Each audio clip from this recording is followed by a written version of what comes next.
When life happens, you turn to your family. It's a little more complicated, though, when you're the president's son under investigation by the president's Justice Department. So consider this very complicated. The Washington Post reporting Hunter Biden went to the White House immediately following the public disclosure of his now torn-up plea deal and stayed for the next 2 weeks.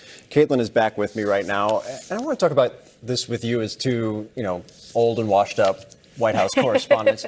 But I think that it is hard, given the political back and forth and the heat and light tied to this, to understand the family dynamic with the Bidens inside this White House and why this makes this such a complicated situation for some of his top advisors. I was having a conversation recently with someone who was a top official at one point in the Trump administration about this very issue and the politics of it. And they were surprisingly sympathetic about it, given the sense of the family aspect of this and that complicated relationship. That being said, though, this is a very difficult issue for the White House because it is sensitive. People don't want to talk about it, but it is something that is going to complicate things on the campaign trail. We've already seen how Republicans are using that and how they're talking about it. And we were talking to Cedric Richmond last night, who obviously used to work at the White House and now is a co-chair for Biden's campaign.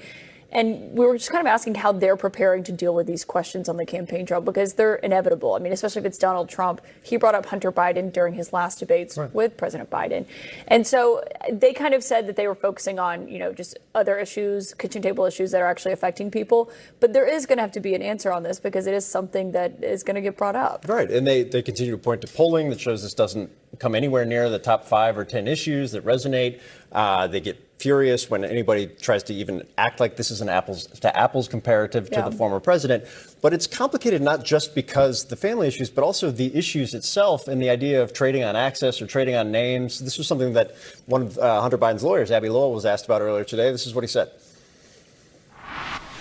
Hunter Biden went to Georgetown University, went to Yale Law School, was on the board of directors of a bank, was on the board of directors of Amtrak, is somebody who went and worked in an international law firm. People seem to forget that this is not the person who's simply out there having people write checks for no reason. People have been doing this for millennia. Maybe it's not fair to us who don't have the name, but that's what happens. And the most important point is that it's not improper and it's not illegal. It is very Washington, though, and we should make clear there has been no direct tie to the current president at this point. No investigation has shown that. But the idea of you have the last name and therefore you do X, Y, or Z, or you're retained for X, Y, and Z amount of money, how do people perceive that? Yeah, and obviously, Abby Lowell is Hunter Biden's attorney. He's going on air because what they are concerned about now is that this is still an ongoing issue in the U.S. legal system. This is something that I think what is the most frustrating part for them, what we've heard from them, is that they thought this was about to be resolved. Yep. Hunter Biden walked into court that day to have his plea deal signed off by the judge, and he had prepared a written statement. He was going to come out after, speak to reporters on camera, talk about the difficult chapter, and moving on. It's very much not moving on because it's very much going to be this major issue going forward. And Abby Lowell's defending it because their concern now is that it's going to trial. There could be other crimes potentially brought. Yeah, special counsel, special prosecutor, you can't control that necessarily. Thought they were almost done. It's not. I have great news for all of you. You can catch Caitlin tonight